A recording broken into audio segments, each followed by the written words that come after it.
महात्मा बुद्ध के जीवन से जुड़ी कई रोचक और प्रेरणादायक कहानियां हैं। उनमें से एक अद्भुत और दिलचस्प कहानी है किसी के दुख का अंत या मृत बच्चे की मां। ये कहानी बुद्ध की करुणा, धैर्य और सच्चाई की गहरी समझ का प्रतीक है। इसे विस्तार से सुनाते हैं। किसी के दुख का अंत, किसा गौतमी की कहानी। ये कहानी बुद्ध के समय की है, जब उनके उपदेश और ज्ञान को सुनने के लिए दूर दूर से लोग उनके पास आते थे। बुद्ध अपने जीवन में दुख से मुक्ति और शांति की प्राप्ति के बारे में सिखाते थे।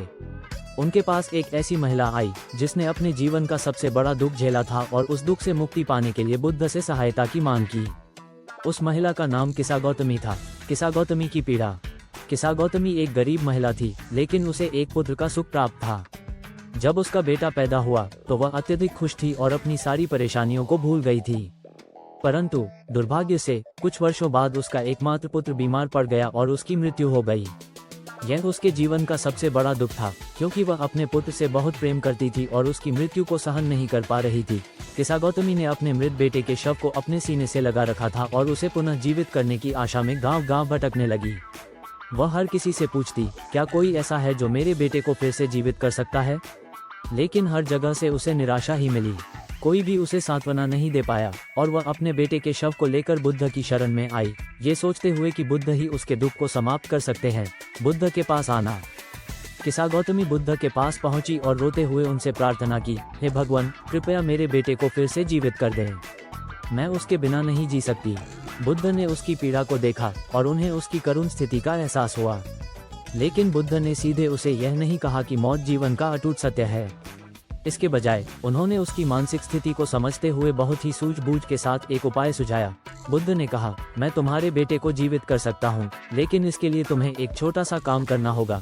किसा गौतमी को थोड़ी उम्मीद जगी और उसने उत्साह से पूछा, क्या काम है भगवान? मैं जो भी कहेंगे करूँगी।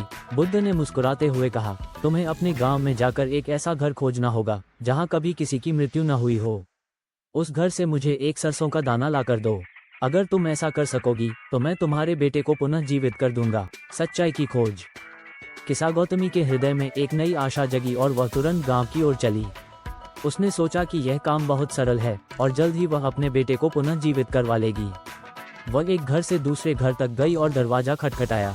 हर घर में उसने एक ही सवाल पूछा, क्या इस घर में कभी किसी की मृत्यु नहीं हुई? लेकिन हर घर से उसे एक ही उत्तर मिला, यहाँ भी किसी न किसी की मृत्यु हुई है। किसी घर में किसी का पिता, किसी का पुत्र, किसी की मां या किसी का पति मृत्यु को प्राप्त हो चुका था। वह घर घर जाकर यही सुनती रही कि मृत्यु जीवन का एक स्वाभाविक हिस्सा है और किसी ने भी इससे बचकर जीवन नहीं बिताया। अंततः उसे ये सत्य समझ में आ गया कि मृत्यु अटल है और यह हर व्यक्ति के जीवन का अभिन्न हिस्सा है। ज्ञान की प्राप्ति। किसा गौतमी की यात्रा अब उस उत्तर की ओर नहीं थी जिसे वह पहले खोज रही थी। अब उसे एक गहरी समझ प्राप्त हो रही थी। उसे यह एहसास हुआ कि उसके बेटे की मृत्यु भी उसी जीवन चक्र का हिस्सा थी जिससे कोई भी नहीं बच सकता। वह बुद्ध के पास वापस आई, लेकिन इस बार उसके हाथ में सरसों का दाना नहीं था। उसके हृदय में अब शांति थी, क्योंकि उसने सत्य को जान लिया था। बुद्ध ने उसे देखा और कहा, तुम्हें अब उत्तर मिल गया है। जीवन और मृत्यु के बीच का संबंध अटूट है। हम सभी इस संसार में अस्थायी रूप से आए हैं। ये जानना और स्वीकार करना कि मृत्यु जीवन का अंत नहीं बल्कि उसका एक हिस्सा है, हमें दुख से मुक्ति दिला सकता है। किसा गौतमी ने उस दिन अपने बेटे के शरीर को त्याग दिया और बुद्ध के उपदेशों को अपनाया। उसने संसार के दुख से मुक्ति पाने का मार्ग चुना और अंततः बौद्ध धर्म की अनुयायी बन गई। बुद्ध ने उसे सिखाया कि मृत्यु के साथ शांति कैसे पाई जा सकती है और जीवन को किस प्रकार समझा जा सकता है। कहानी का संदेश। ये कहानी हमें ये सिखाती है कि जीवन में मृत्यु अटल है और इसे स्वीकार करना ही शांति का मार्ग है। किसा गौतमी की यात्रा हमें ये बताती है कि दुख से मुक्ति केवल सत्य को जानने और उसे स्वीकारने से मिल सकती है।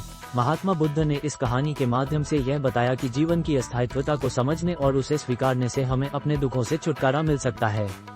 जीवन और मृत्यु के चक्र को जानने और उसे अपनाने से ही वास्तविक शांति और मोक्ष की प्राप्ति संभव है।